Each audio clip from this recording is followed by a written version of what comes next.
With axes, getting the distance right for hitting can be tricky, but if you get the distance wrong, there's a number of things you can do. So let's look at the axe compared to the sword, in this case the massive great zweihander or montante, and distance management and how to remedy problems. Hi folks, Matt Easton here, Schola Gladiatoria. So hopefully you saw my really recent video at the end of last week talking about how one of the hard things to get right with striking with an axe is the fact that you've only got a short edge. Even a large knife, and certainly swords, have a much longer edge than that. So while it's a fairly large weapon, in this case this is a large two-handed poleaxe, I've picked something of a comparable size to a zweihander or big two-handed sword, which we're going to be looking at in a second. While it's comparably easy to hit a target with this as an entire object, it's not always easy to hit it with just the head, be it the axe side, the hammer side, or if you've got a spike. The reason being that you're moving, the opponent's moving, whether it's reenactment combat, HEMA, whatever, or even real historical combat, trying to hit a moving target when you're moving, they're moving, and you've only got that much of a head to hit with. And indeed, you could hit them down here, or you could hit them up here with the spike, but neither of those things are going to do very much damage. That should be relatively self-evident. Obviously it will hurt, but fundamentally this is the offensive head here for striking. This bit is rubbish for striking, and this bit isn't very good for striking either. So if you get the distance wrong with a poleaxe, for example, or any other axe, what can you do? So let's imagine for a second that this post here is my opponent, okay? Let's say that I am too far away, okay? So either they've shifted backwards or I shifted backwards. Anyway, we've ended up too far away as I swung and I passed through. Well, one of the simplest things you can do in that case is come back for another try while adjusting your distance. So say, for example, I've swung through here and come short, I can then immediately come straight back up, adjusting the distance with a passing step or a gathering step in order to actually hit with the weapon again. So if the first one misses, not a big problem, you can immediately come back. And one of the beautiful things about a lot of European weapons, actually, halberds, poleaxes, but also European swords for the most part, is they have two striking sides. This isn't like a single-edged sword, for example, which you could strike with the back of, but obviously it won't do as much. But you have two offensive faces, so if the first one misses, you can immediately come back with the other one. That's true even of double-edged European swords, of course. Now, another thing you can do if you miss with the first blow is immediately follow through with a blow with the same edge, but from a different angle, okay? So if we've come through here and we've missed with the first one, you can immediately then come round to another place and hit with the second one. So if the first one passes through, okay, you can immediately then bring the thing round and hit to the correct distance with the second blow. So fundamentally, you've actually got other options as well. Another one might be thrust. If you've come through here, you can come up immediately with the thrust there. And that's actually a really, really good thing to do. So you can actually tempt someone's ward from further away, from here, okay? And you can actually deliberately bring the weapon back so it passes past their parry and then immediately come up with the thrust underneath their blow. That's actually a really, really good technique. So look like you're going to hit to the head there, they put the parry up, you bring it back and then come straight underneath with the thrust. So actually falling short with an axe is not a huge problem. You've got a bunch of options which involve striking with the back edge, striking again with the same edge that you originally did, or pulling back and thrusting. Bunch of really, really good options there. It's more interesting in a way what to do if you end up too close. So as to what to do when you come too close, so first of all, why might you come too close? Well, a typical example is where the opponent decides to charge you, to charge in, probably because you're dominating the fight at typical striking distance, so they decide to bring it to core a core, or essentially wrestling distance.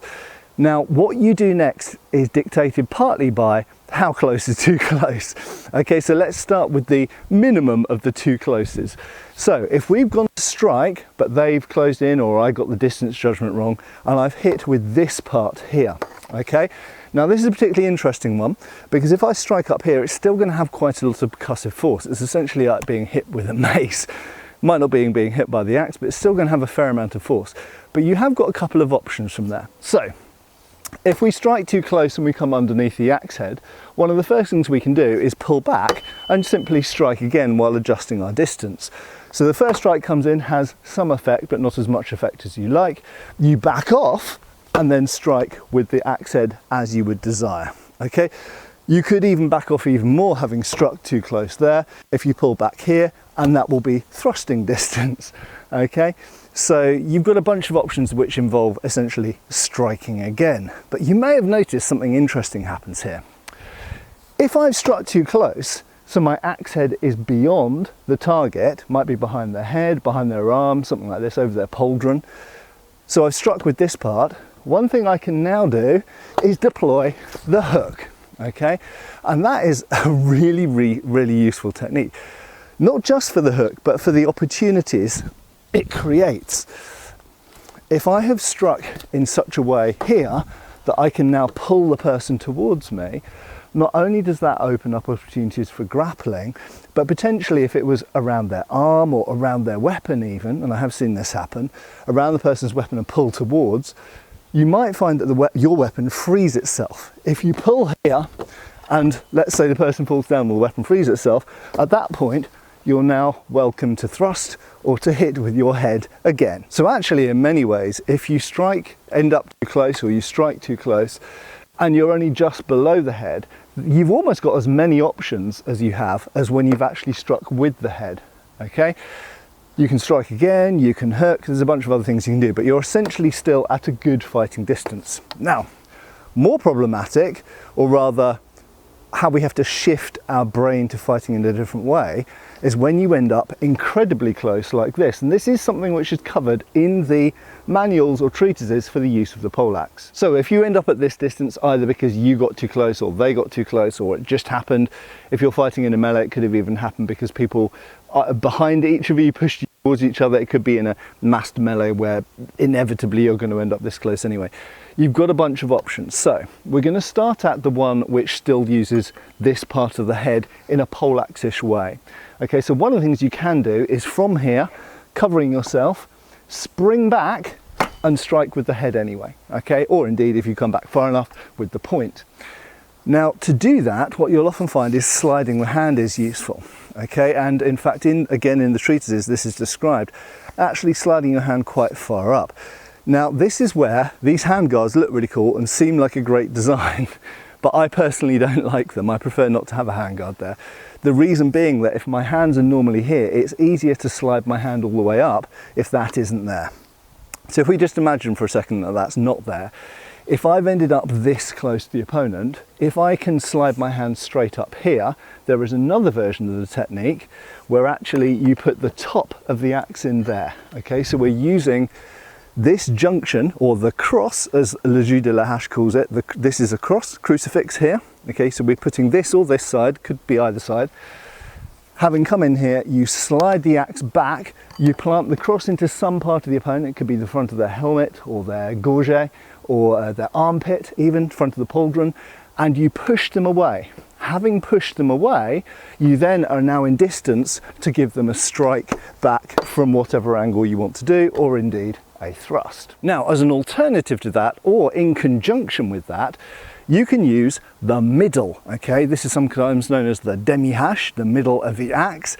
In English, let's just call it the middle, okay? It gives the point across. So, if we've ended up in a position, it could in fact be here, could be here.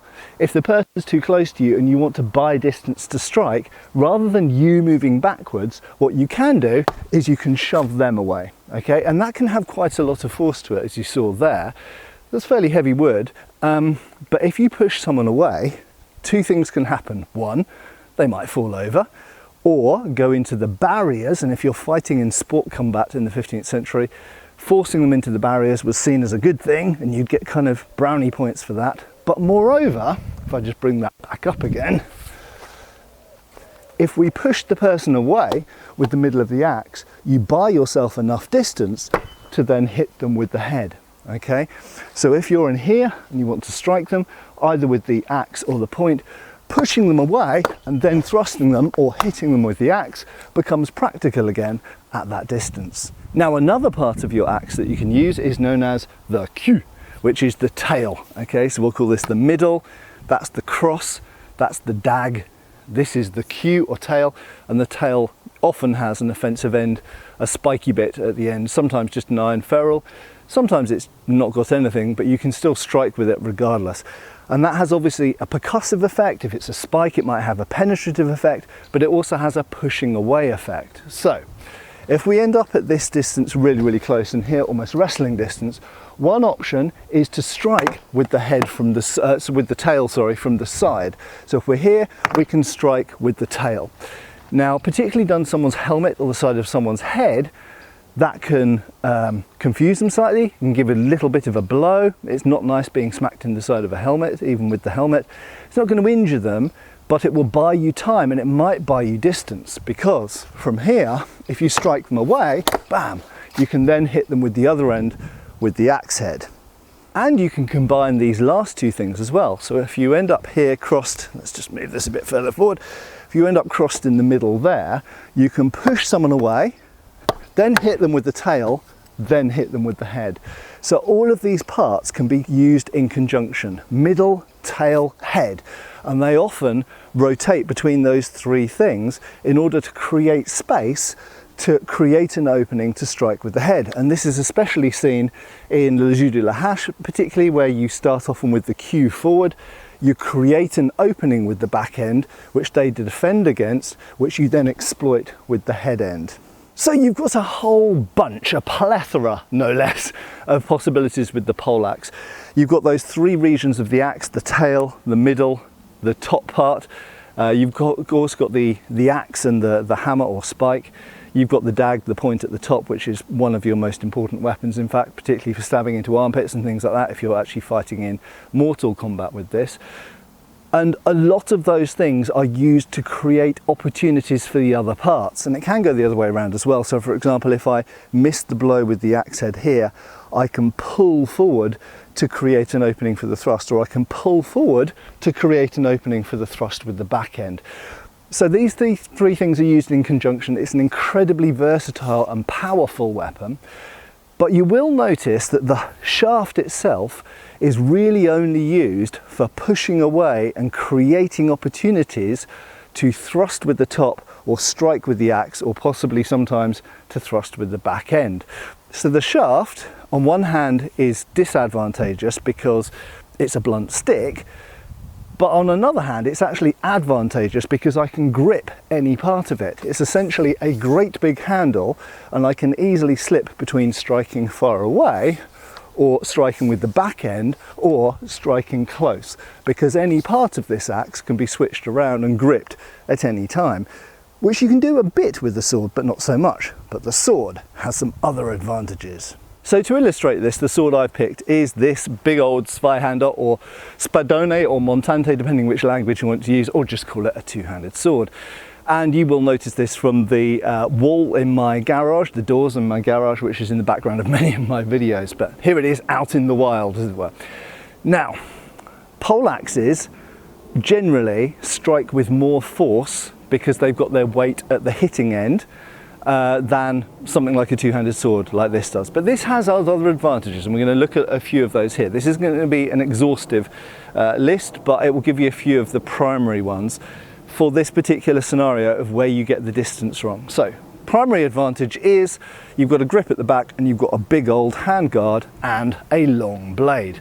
Now we're going to focus on that long blade for a second. So first of all, as I explained in the previous video, one of the advantages of swords is if we get the distance wrong, we are still striking with the edge. Now obviously in armor that might not be important. So one thing we have to point out is in armor, the poleaxe, generally speaking, is more suited to fighting in armor and having an effect on people in armor, and was a preferred weapon of armored men-at-arms and knights.